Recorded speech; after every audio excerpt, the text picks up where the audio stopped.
From Social Prosperity Partners, this is Community Catalysts. So when we talk about equity, that can mean different things in different contexts, depending on where we are.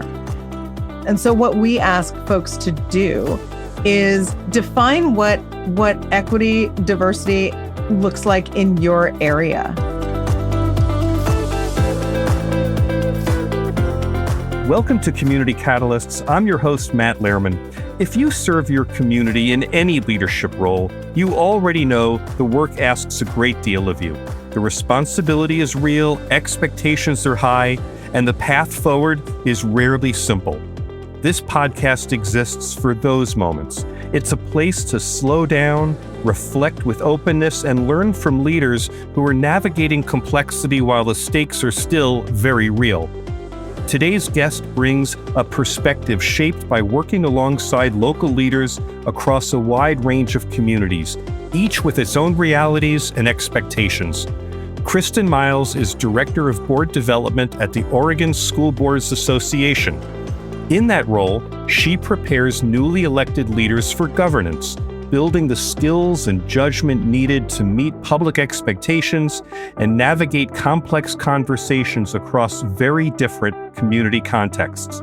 I met Kristen last November when she invited me to address the OSBA annual conference, and we began a fascinating conversation there about what feels like a genuine leadership paradox today: how a politically impartial statewide service organization can offer foundational leadership training that resonates fairly and fully with elected leaders who hold very different beliefs, perspectives, and agendas.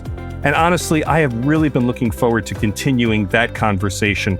Kristen Miles, welcome to Community Catalysts. Thank you, Matt. Nice to be here. Kristen, it's great to see you. You know, I want to ask you about OSBA. I want to ask you about your job in leadership, but I have to pick up the conversation with something that you told me as we were preparing for today.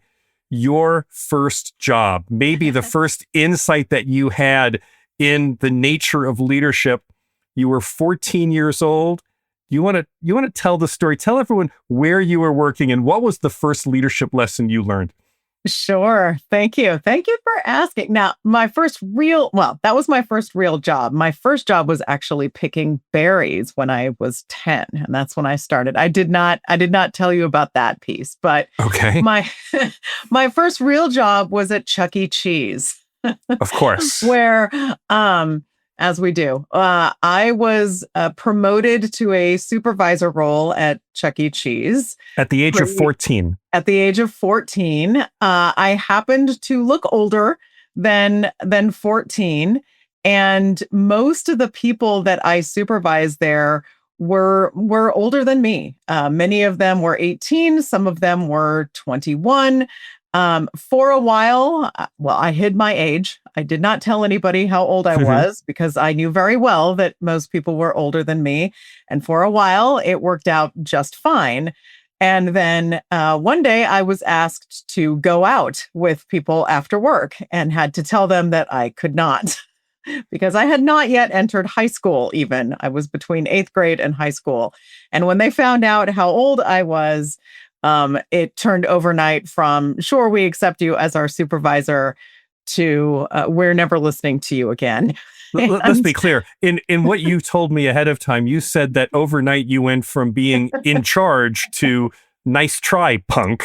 Pretty much. Yeah. That's a short version of how that went. So what's the takeaway from this? What do you learn from that experience? I had to keep my job, and I had to, I really had to learn how to lead by not just title. I was still a supervisor, and I had to rally my folks and get them to believe in me still, that this was still my job, and I couldn't just let that go.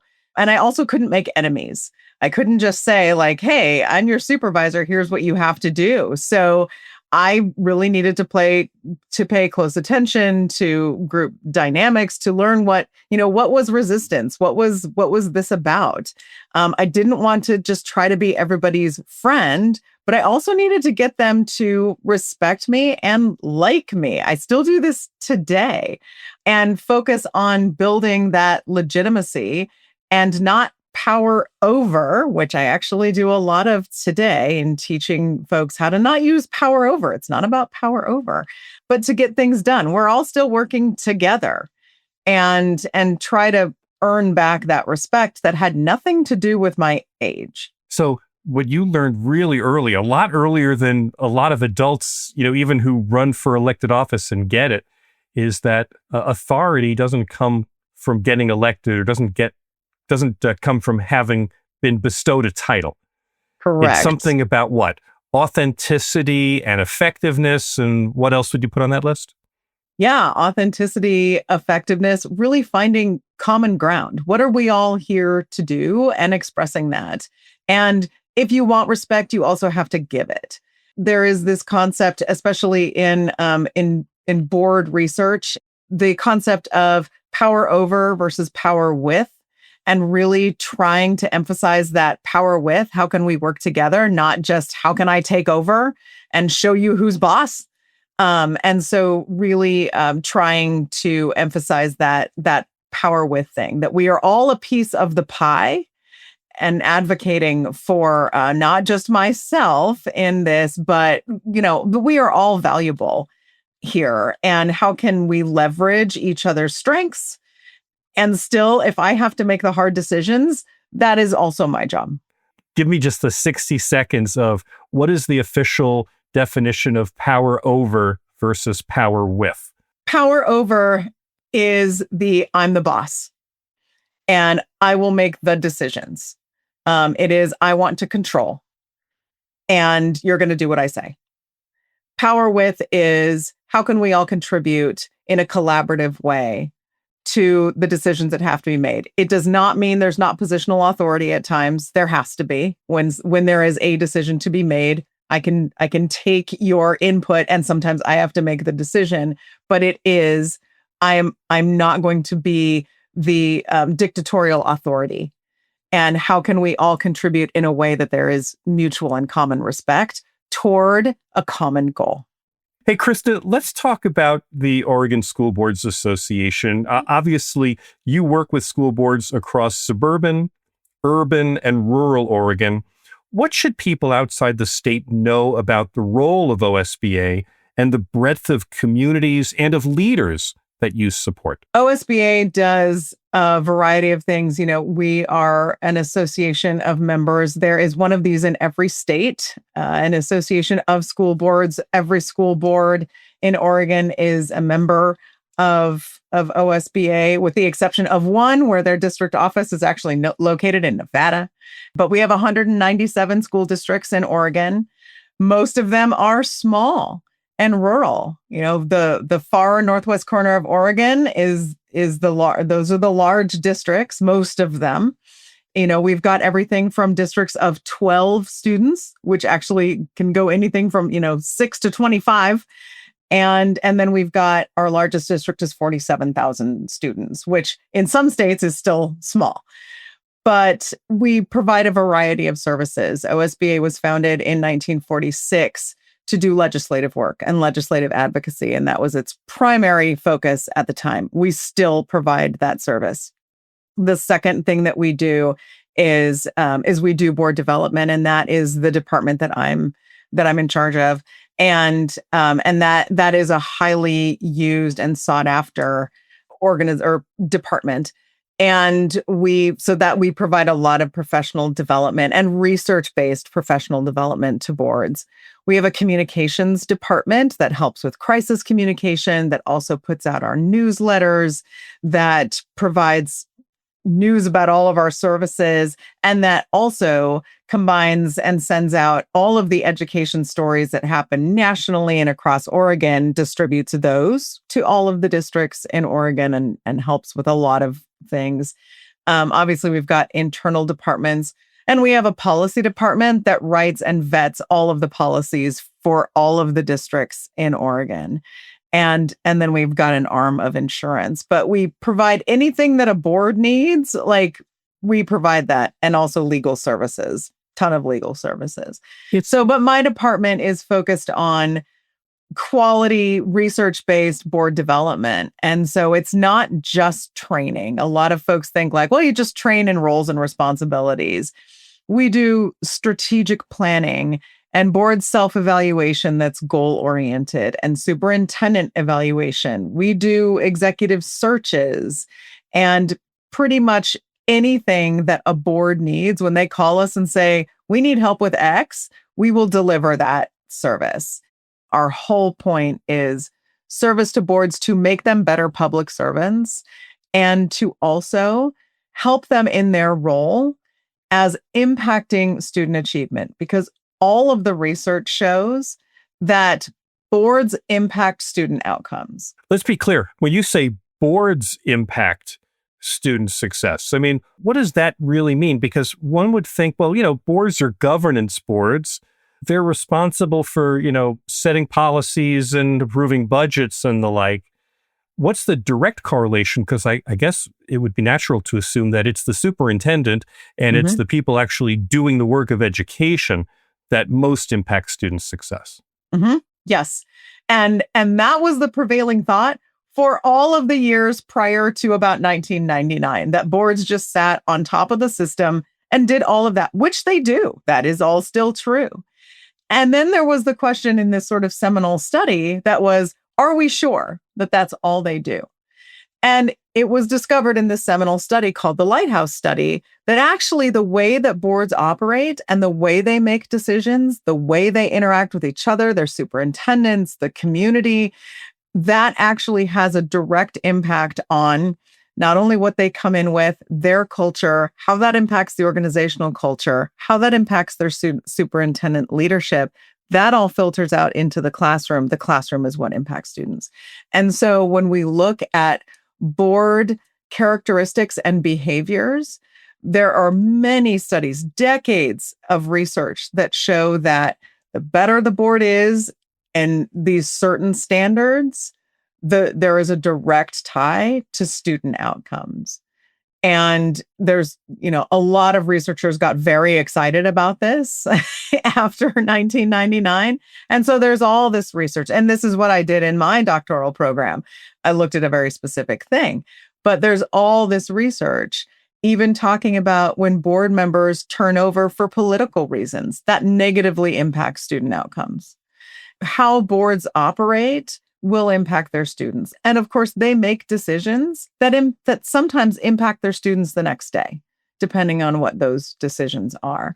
And so that it makes it really easy to be passionate and excited about what I do when I can walk into a room and say, what you're doing now can impact your students tomorrow. Kristen, is the study something that's available online? Can I put a link to it in the program notes for people who are interested in understanding that work even deeper? Yeah, I can get you that. I would love to make that available to our listeners. So I wonder, can you kind of give me a real life example of that? Something that might happen at a school board that maybe you wouldn't initially think that that behavior or that activity would have a direct impact on students' success, but that we really should be thinking of it in that context. In general, I will say one of the things that we will sometimes see is when we see discord on a board. So not everybody has to get along, right? Everybody is elected individually. And sometimes we see boards that, individuals don't get along. And we might say, that doesn't really matter. Everybody's elected individually. They don't have to be friends. They don't have to like each other. They just have to do the business of the board. And that's okay. What we know is you don't have to necessarily like each other. And conflict is not the bad word, but combat is. And if there is a way to, so conflict is okay. That does not negatively impact student outcomes, but combat does. And so when we see boards who are able to respectfully manage their conflict, that has no negative impact on student outcomes. When we see boards who are not able to respectfully manage their conflict, they stop talking about student outcomes.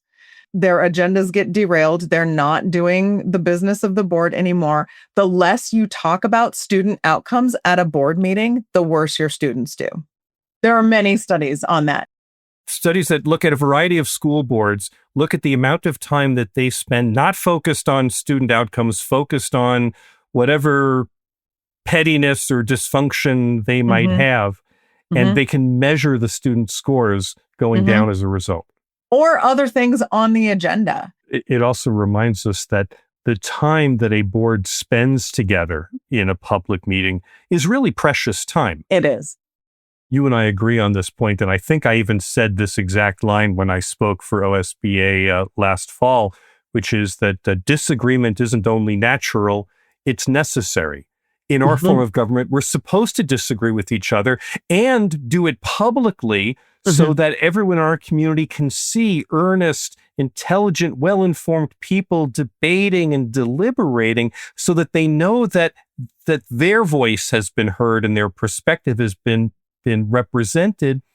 And we also understand, because it probably was in that book, Everything I Needed to Know in Life I Learned in Kindergarten, right? That you're not going to win every battle that you're in, but at least you should be able to come away from the engagement feeling connected, respected, and heard. Right. If you win every battle that you're in, you're probably not very well liked. Well, Kristen, the theory of this is beautiful. The practice of this, especially at the school board level, can be really fraught.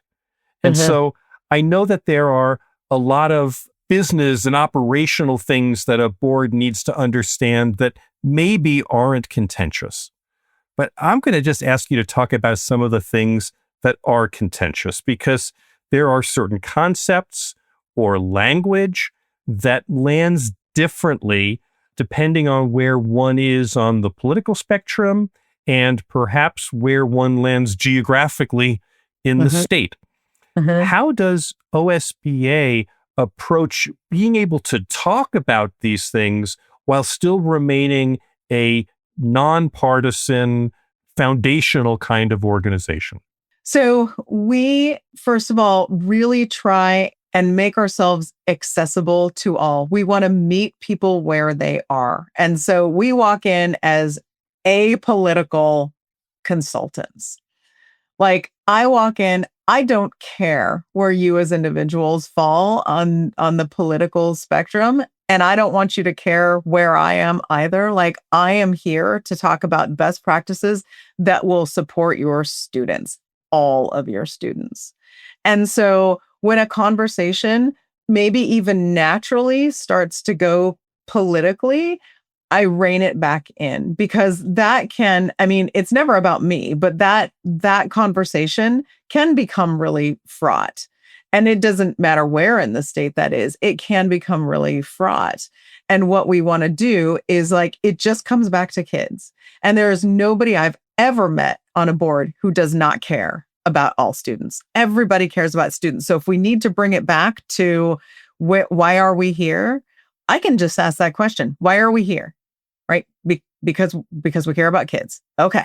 So we're going to start back there again. We care about kids. So now let's talk about the practices that we can put into place that are going to support all students. We care about kids. That is almost always going to at least bring us back to grounding. And there are things that sometimes we need to talk about in different ways. So when we, talk about equity, that can mean different things in different contexts, depending on where we are. And when we approach that concept is sometimes perceived differently because different areas of the state experience different things at different times. So, populations are different in different ways. And so what we ask folks to do is define what equity, diversity looks like in your area, right? Like, because demographics look different depending on where we are in the state. And if we need to talk about inclusion, that's what we talk about. what does diversity look like here, right? If a district is not racially diverse, then do they have a really high population of students who are homeless? Or do they have a really high population of students who are experiencing poverty? Like, what does it mean to serve all students in your area? And so when we're talking about equity, that's what we're talking about here. What does it look like here? So sometimes in saying the same thing, I'm adapting my language to what does it look like here? And that's fine. What do we need to do to talk about something in your context? And that's what we want to make sure that we have accessible ideas and concepts because no matter what, we're talking about your students. And so even if we're looking at systemic differences, we are talking about inequities that exist between students and between communities. Everybody has differences between communities that they all want to serve. Everybody wants to serve all students. And I don't want to alienate you with my language. And so whatever I need to do to talk about all of your students, if that's a sensitive topic or issue, we'll just talk about it in the way that works for you here. Kristen, these words that you've used, diversity, equity, inclusion, these are the frontline words of culture wars that have been going on for a year and certainly even for longer than a year. Are you saying that you have found a way to be able to use that vocabulary even in communities that might think of themselves as being very conservative, but to help them create a context for it so that they can understand and use it and it doesn't become a trigger for culture wars? In my experience, I have never walked into a boardroom where folks are not willing to talk about it in the context of students, because we talk about what does being a welcoming and inclusive community look like for your students? What is the diversity of your student body? What does it look like? Who are your students and how do you know? We ask all the time, who are your students and how do you know? And then we ask, what does it mean like to be welcoming and inclusive of your students? How would a student walk in? Anybody. How would a student walk in to your buildings and feel welcomed and included? What does that look like? And I've never met any board member or come across any board who's not willing to talk about that, or who has been unfriendly in any way when we're talking about that in terms of students. Kristen, what advice do you have for someone who's listening to this and is thinking that they are afraid to use those words, diversity, equity, inclusion, in their own districts or in their own communities because they're afraid it's going to create a backlash? What advice do you have for someone who wants to champion the welcomeness that you're talking about without triggering a backlash? I think maybe I don't have secret sauce, but I think that the reason maybe that it lands well and okay is because we are grounding it in a very specific thing that I'm there to talk about.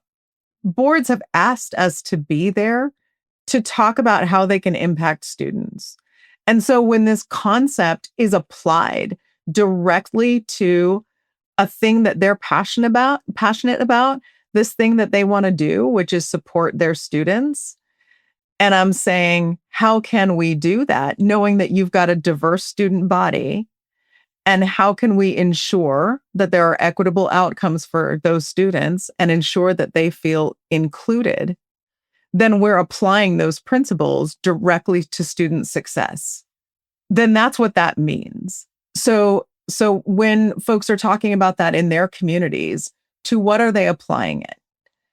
And maybe that's, I don't know if it's the answer, but that's my answer, is that I'm taking those principles and defining those within the context of what we're there to work on. That's what it means here.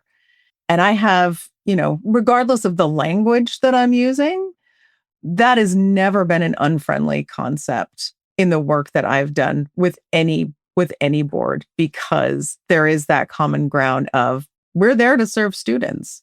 Who's going to argue with that? It sounds like what you're saying is you can even go into a dysfunctional board, one that is stuck in whatever their divisions are, elevate them back to student outcomes, student success, and kind of rescue them from being stymied on language and get them back to a common mission, which, as you say, is student success. So we should all understand that we're looking for the best possible outcomes that we can get for our students, and we have a very precious, limited amount of time in which to serve them.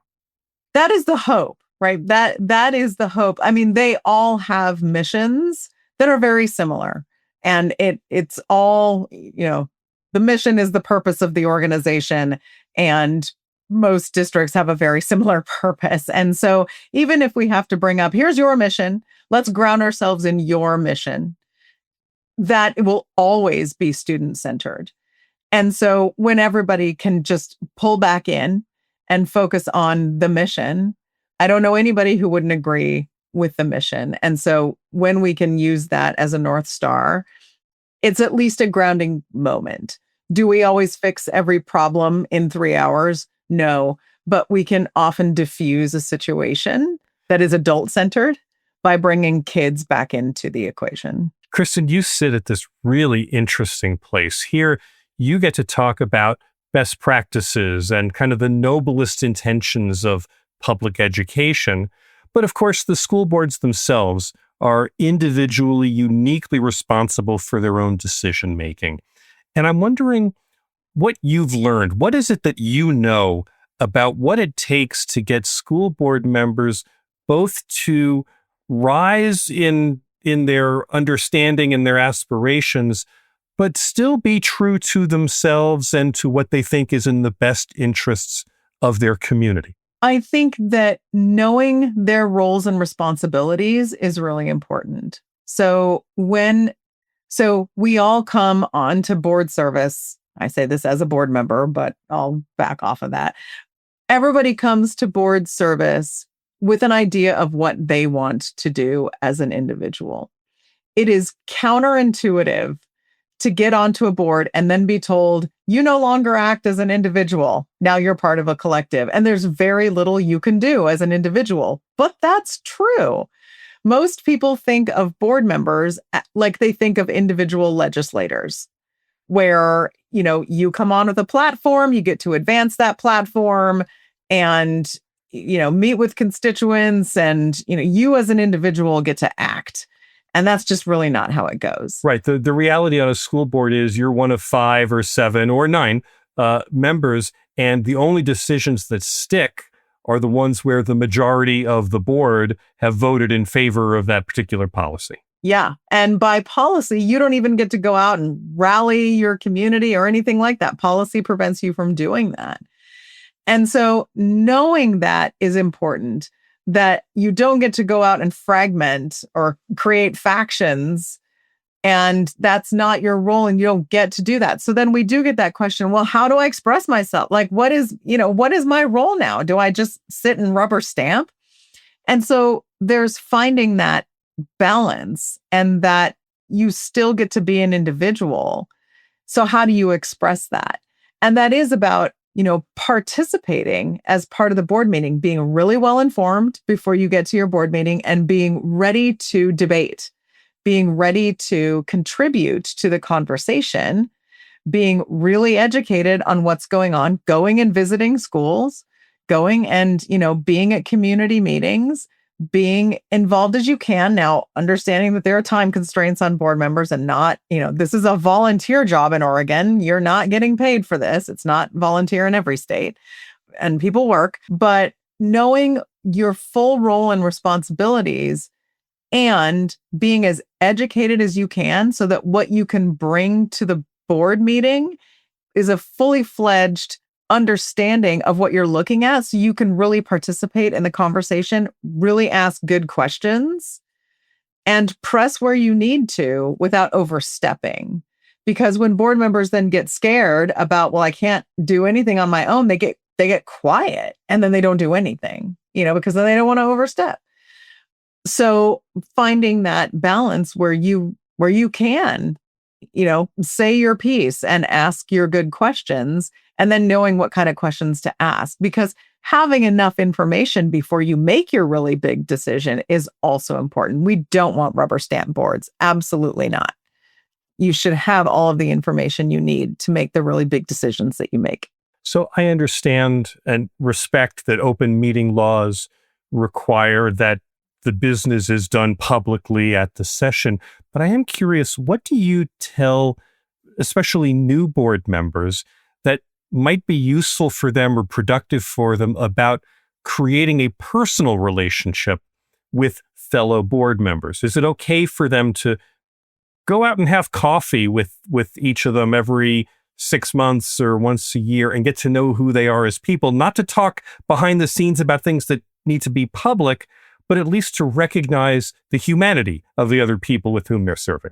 They can socialize as long as they don't talk about any board business. So in Oregon, and I will say, disclaimer, not an attorney, not giving legal advice.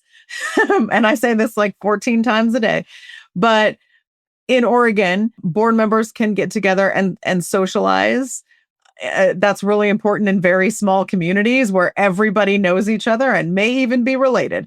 They can get together, socialize, meet up at football games, whatever. They just have to be really careful not to talk about anything board related, because it is important that you know each other as humans as well. And so in a social setting, that's okay. They just need to be really cautious not to talk about board business. So I know many board members who want to get to know each other as people and as humans. There's just real caution and limitations about what they can talk about. Kristen Miles, it has been really great talking to you. Thank you so much for the time. Thank you for your candor and for sharing so much of this. I'm really grateful. Thank you. I really enjoyed it, Matt. Thanks so much. My thanks again to Kristen Miles of the Oregon School Boards Association. Listening to Kristen, what stays with me is how clearly she illustrates the challenge of preparing leaders to govern well across very different contexts and beliefs. Her work highlights that effective leadership training is not about prescribing answers, but about building judgment and credibility and the capacity to engage difficult conversations thoughtfully. Especially today, that kind of preparation matters. This conversation also underscores the quiet but essential role of statewide service organizations. Just as OSBA supports school board leaders in Oregon, every state has school boards associations, municipal leagues, and county associations that provide training, guidance, and perspective to help elected leaders and appointed and staff govern effectively amid disagreement and complexity. If you serve in local leadership, it's worth seeking out and making use of the resources available in your own state. Hey, if this conversation sparked an idea, raised a question, or got you thinking about your own leadership, I'd love to hear from you. You're welcome to call me at 602-688-2724 and leave a short message. Tell me what you're noticing or what you'd like to hear explored next. I listen to every message, and your reflections genuinely help shape future episodes. And if you're open to sharing some of the hard-earned lessons from your own leadership journey, I invite you to apply to be a guest. You'll find the podcast guest link in the show notes. Your story may help another leader see their own work a little more clearly. Community Catalysts is edited by Nick Living the Dream Tantillo. Our executive producer is John Little. I'm Matt Lehrman of Social Prosperity Partners. Thanks for listening. We'll be back soon with another Community Catalyst.